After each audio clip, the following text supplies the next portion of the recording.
कभी तुमने सोचा है कि तुम्हारे और तुम्हारे सपनों के बीच एक इनविजिबल सी वॉल खड़ी है।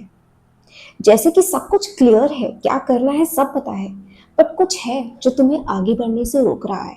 आज हम बात करेंगे सेल्फ सैबोटाज की, यानी कि हम अपनी प्रोग्रेस को कैसे खुद ही रोक देते हैं और जानेंगे ऐसे प्रैक्टिकल तरीके जिनकी मदद से आप अपने मेंटल ब्लॉक्स को तोड़ करके आगे बढ़ सकते हैं। बट सबसे पहले ये जानते हैं आखिर हम अपनी प्रोग्रेस खुद ही क्यों रोक देते हैं। तो ज्यादातर केसेस में ना इसका जवाब होता है डर। हमारा दिमाग एक अलार्म सिस्टम की तरह काम करता है।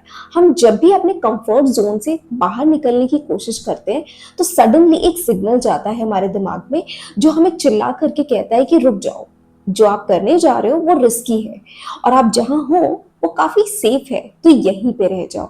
और इसकी वजह से हम कभी आगे नहीं बढ़ पाते और ये फीलिंग बहुत पैरालाइजिंग होती है क्योंकि ये आपको आपकी जगह पे रोक के रखती है। इसको ना एक कहानी के माध्यम से समझिए। एक छोटा सा बच्चा है क्लास 11th में, रोहन, जिसका सपना है कि वो आईआईटी में जाकर के पढ़ाई करे या फिर किसी अच्छी फॉरेन यूनिवर्सिटी में पढ़ाई करे, वो भी स्कॉलरशिप के ऊपर। पर प्रॉब्लम ये है कि ना उसके पास कोचिंग के लिए पैसे हैं और ना ही उसकी इंग्लिश इतनी स्ट्रांग है और ना ही कोई गाइड करने वाला है। और घर वाले भी कहते हैं कि बेटा जिला के ही किसी कॉलेज में एडमिशन ले लो, सेफ रहेगा। रिलेटिव्स भी ताना मारते हैं कि इतने बड़े सपने देख रहे हो, घर में पैसे कहाँ हैं। और ये डर कहीं ना कहीं रोहन के अंदर भी बैठ जाता है कि व्हाट इफ मैं फेल हो गया तो सब हंसेंगे। ये एग्जैक्टली वही फीलिंग है जो बहुत सारे लोगों के दिल में आती है, चाहे वो यूपीएससी की तैयारी कर रहे हो या फिर कोई स्टार्टअप शुरू करना चाहते हो या फिर खुद फॉरेन किसी कंट्री में पढ़ना चाहते हो या फिर अपना खुद का एक यूट्यूब चैनल बनाना चाहते हो। हर बार जब हम कोई नया काम या कोई डेयरिंग काम करने जाते हैं तो ये डर हमारे सामने आ जाता है और हमें ऐसा लगता है कि हम शायद केपेबल नहीं है और हम उस चीज में कोशिश ही नहीं कर पाते। लेकिन रोहन ने क्या किया, उसने छोटे छोटे कदम उठाना शुरू किया। एक दिन ग्रामर, एक दिन वोकैबुलरी, एक दिन प्रीवियस ईयर के पेपर, और धीरे धीरे अपनी प्रोग्रेस को आगे बढ़ाया। उसने अपने डर के आगे घुटने नहीं टिकाए बल्कि उसके साथ चलना सीखा और धीरे धीरे रोहन ने अपनी मंजिल तक का सफर तय कर लिया और उसे जो सपना देखा था उसे पूरा कर लिया।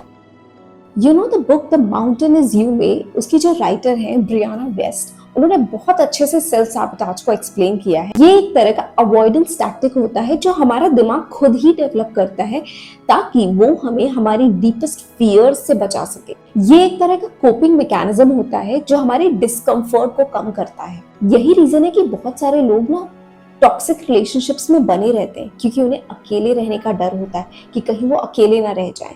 कई लोग अपने नए प्रोजेक्ट्स को, नए बिजनेसेस को स्टार्ट नहीं कर पाते बिकॉज उन्हें डर होता है कि वो कहीं फेल ना हो जाए।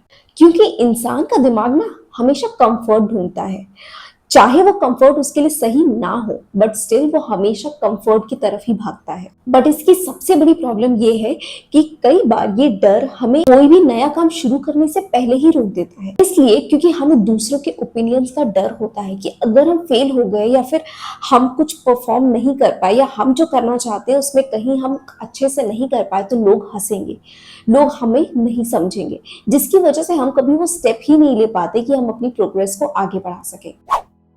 बहुत सारे इंडियन फैमिलीज में ना आपने ये चीज सुनी होगी कि अपना प्लान सबको मत बताओ, नजर लग जाएगी। बुजुर्ग लोग अक्सर ये बात कहते हैं कि तुम्हारे जो सपने हैं वो किसी दूसरे इंसान को मत बताओ क्योंकि किसी की जलन, किसी की नेगेटिव एनर्जी तुम्हारे काम में रुकावट डाल सकती है। अब साइंटिफिकली देखो तो इसका ये मतलब नहीं है कि कोई रियल नजर लग जाती है। इसका सिंपल सा मतलब ये है कि जब आप अपने ड्रीम्स के बारे में, अपने सपनों के बारे में किसी दूसरे इंसान को बताते हो जिसकी सोच पहले से ही लिमिटेड है तो उसकी नेगेटिविटी आपको डिमोटिवेट कर सकती है।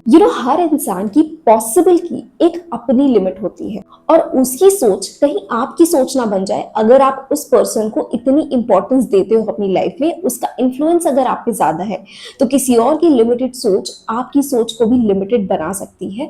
इसलिए आपको ज्यादातर अपने प्लान्स हर एक के साथ शेयर नहीं करने चाहिए।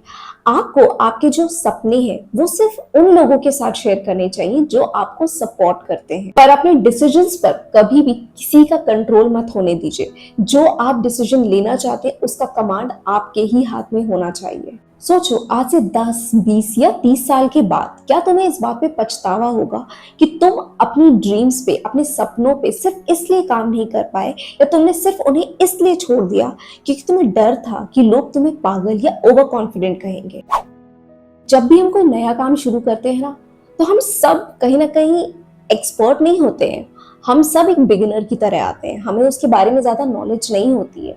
यही वजह है कि अगर आप एक छोटे से वर्ड जैसे कि अभी तक का इस्तेमाल अपनी जिंदगी में ज्यादा करोगे ना, तो आपकी लाइफ में बहुत पावरफुल चेंजेस आएंगे। कभी भी जब आप स्टक हो ना, तो ये मत कहो कि मुझे ये चीज नहीं आती तो मैं इस काम को शुरू ही नहीं करूंगा। रादर आप ये बोलो कि मुझे ये काम अभी तक नहीं आता है। इससे आपके माइंड को ना एक सिग्नल जाता है कि ये काम जो आप कर रहे हो सकता है आपको अभी नहीं आ रहा है, पर थोड़े टाइम और थोड़े एफर्ट के साथ आप इस काम को सीख जाओगे।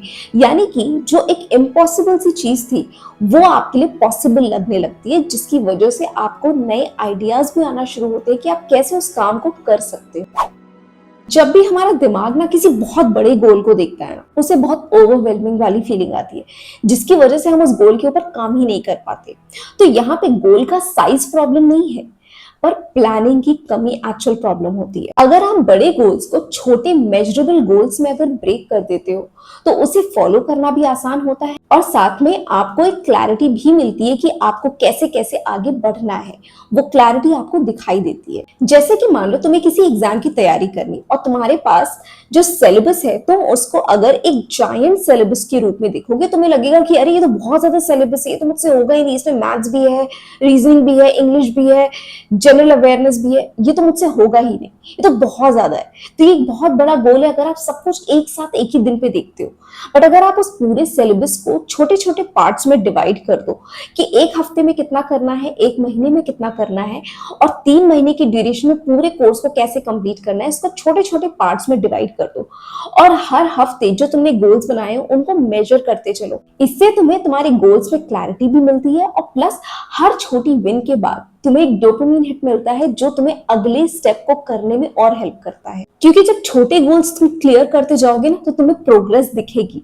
क्योंकि जब बड़े गोल की बात आती है ना, तो वहां पे अक्सर प्रोग्रेस दिखती नहीं है, जो हमें कहीं ना कहीं रोक देती है आगे बढ़ने से। सोचो, एक लड़का जिसको स्कूल में उसके टीचर ने ये कह दिया हो कि तुम कभी स्पोर्ट्स अच्छा नहीं खेल पाओगे, और ये बात उसने डीपली इंटरनलाइज कर ली हो कि उसने लाइफ में कभी एथलीट अपने आप को माना ही नहीं, और ना ही उसने कभी ट्राई किया। लेकिन एक दिन अचानक से उसने ये डिसाइड किया कि मैं इस बिलीफ को तोड़ के रहूंगा। मैं अपने आप को प्रूव करूंगा कि जो ये टैग मेरे ऊपर लगा है ना, दैट मैं स्पोर्ट्स में अच्छा नहीं हूं, मैं इसको ब्रेक करूंगा एविडेंस के थ्रू। और उसने ट्रेनिंग करना शुरू किया, अपने आप को एक छोटा प्रूफ देने की कोशिश करी कि मैं भी ये काम कर सकता हूँ। और उसने रेगुलरली प्रैक्टिस करी और अपने आप को ये प्रूफ दिया एज एविडेंस कि मैं भी ये काम कर सकता हूँ। और एंड में उसने पहली बार अपनी फर्स्ट 5 के रेस कंप्लीट करी। सो सी, एविडेंस जब मिलता है ना, तो आपके दिमाग को चीजों पे बिलीव करना इजी हो जाता है। और यही हमारे साथ भी होता है एग्जैक्टली। बचपन में कही गई बातें, चाहे वो हमारे पेरेंट्स के थ्रू हो, टीचर्स के थ्रू हो, या रिलेटिव्स के थ्रू हो, वो कहीं ना कहीं हमारी सेल्फ इमेज बन जाती है। बट ये चीजें परमानेंट नहीं होती है, हम इन्हें फ्यूचर में एविडेंस के थ्रू, प्रैक्टिस के थ्रू बदल सकते हैं। जब भी तुम जीवन में कोई नया काम शुरू करोगे ना, तो जरूरी नहीं है कि तुम्हें हर कोई समझ पाए। जैसे कि तुम्हारे कोई दोस्त, तुम्हारी फैमिली, या फिर कोई पुराने रिलेशंस जो तुम्हें हो सकता है उस समय ना समझ पाए और तुम्हारी लाइफ से जाने लगे। बट ये याद रखो कि जो तुम्हारे लिए सही है, वो तुम्हें तुम्हारी सक्सेस के दूसरी तरफ भी जरूर मिलेंगे। नए रास्ते पे चलने का एक मतलब ये भी होता है कि आपको आपकी पुरानी चीजें छोड़नी पड़ती हैं, जैसे पुराने पैटर्न्स, कभी कभी पुराने रिलेशंस, उन सबको पीछे छोड़ना पड़ता है। लेकिन बदले में जो आपको मिलता है, आपकी वो ड्रीम लाइफ, आपकी वो सक्सेस जिसको आप सिर्फ अभी तक सोचते थे, अब वो आपके पास आ जाती है। इसको आप सिर्फ सोच नहीं रहे हो, आप एक्चुअली उसको जी रहे होते हो, और उसकी वैल्यू सबसे ज्यादा होती है। अब आइए जानते हैं कुछ ऐसे प्रैक्टिकल तरीके, रियल स्टेप्स जो आप ले सकते हो अपनी स्टेट को चेंज करने के लिए। सो नंबर 1 इज अपने चैलेंजेस को लिखो। तुम्हें क्या चीजें रोक रही हैं, उन चीजों के बारे में डिटेल में लिखो, मुझे कौन सी चीज अफेक्ट करती है। जब तुम अपनी प्रॉब्लम्स को, अपनी दिक्कतों को, या फिर जो चीजें तुम्हें रोक रही हैं उनको लिखते हो ना, लिखने से ही आधे से ज्यादा प्रॉब्लम खत्म हो जाती है। क्योंकि जो फियर वेग होता है ना, जिसको आप पिन पॉइंट नहीं कर सकते, वो सबसे ज्यादा डेंजरस होता है। तो जब आप अपने फियर्स को लिख देते हो, वो आधे से ज्यादा वही पेपर पे ही खत्म हो जाते हैं और आपको आगे बढ़ने में आसानी होती है। नंबर 2 इज अभी तक वाला रूल फॉलो करो। जब भी तुम्हें लाइफ में ऐसा लगे ना कि तुम्हें कोई चीज नहीं आ रही है या फिर तुम कहीं अटक गए हो, तो ये याद रखो कि तुम्हें वो चीज अभी नहीं आ रही है, पर थोड़े से टाइम और थोड़े से एफर्ट के साथ जब तुम उन चीजों को कर लोगे तो वो तुम्हें भी आ जाएंगे। और ये एक सिंपल सा माइंडसेट शिफ्ट ना धीरे धीरे तुम्हारी ब्रेन की वायरिंग को चेंज कर देता है, जिससे कोई भी नया टास्क करने में तुम्हें कभी घबराहट या डर नहीं होती। रादर एक बिलीफ होता है कि ये अभी नहीं आता है पर एक दिन जरूर आ जाएगा।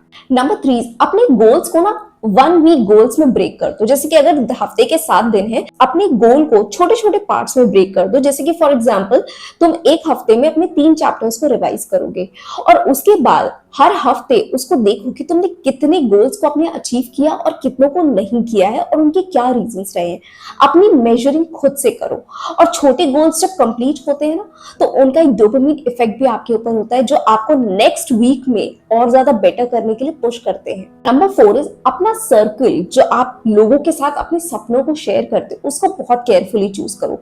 आपकी लाइफ में भले ही 1 या 2 ऐसे लोग हो जिनके साथ आप ये शेयर करो कि आपकी लाइफ में क्या चल रहा है, आप किन प्रोजेक्ट्स पे काम कर रहे हो, क्या आपके प्लान्स हैं।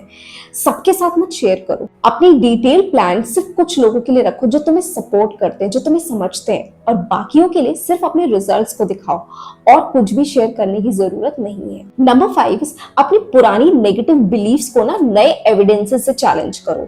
अगर तुम्हें लगता है कि कोई ऐसी चीज जो तुम्हें नहीं आती, जैसे कि जब हम एग्जाम्स की प्रिपरेशन करते हैं ना, तो मैथमेटिक्स एक ऐसा सब्जेक्ट है जो बहुत सारे स्टूडेंट्स को लगता है कि यार ये मुझसे नहीं होती। मैंने तो 10th के बाद मैथ्स ली ही नहीं थी, तो मुझे बिल्कुल आती ही नहीं, that is my weakest point. ये तुम्हें अभी तक नहीं आ रहा है, बट अगर तुम थोड़ा सा टाइम और थोड़ा सा एफर्ट उस मैथ्स के ऊपर दोगे ना, वो भी तुम्हें समझ में आना शुरू हो जाएगी।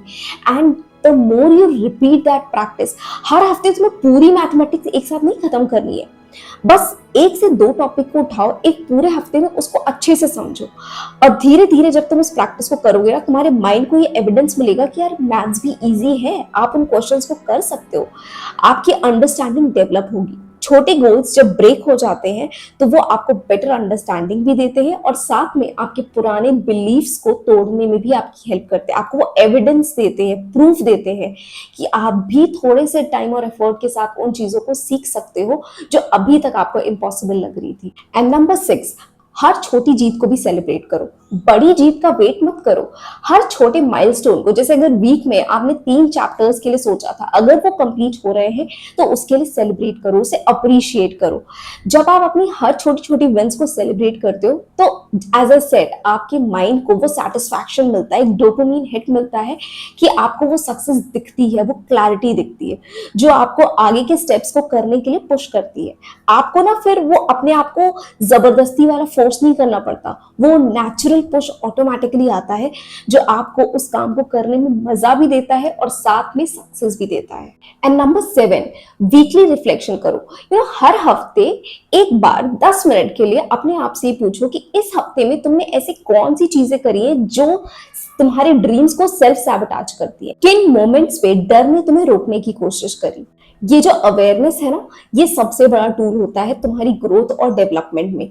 बिकॉज जब तुम हर हफ्ते अपने गोल्स को चेक करोगे, अपनी प्रोग्रेस को मेजर करोगे, तो ये तुम्हें आगे बढ़ने में बहुत हेल्प करेगा। और जितना तुम अपने आप को चेक करोगे ना, उतना ही तुम्हारी सैबोटाज करने की जो फ्रीक्वेंसी है वो धीरे धीरे कम होने लगेगी। तो अगर तुम्हारे पास भी कोई सपना है या कोई ऐसा ड्रीम है जो तुम अचीव करना चाहते हो और उसे अचीव करने के लिए कोई ऐसा बैरियर है, साइकोलॉजिकल बैरियर जो तुम्हें रोक रहा है, या फिर तुम खुद को सैबोटाज कर रहे हो, तुम नहीं समझ पा रहे क्यों, तो अपने ड्रीम्स को ना कमेंट सेक्शन में जरूर लिखना।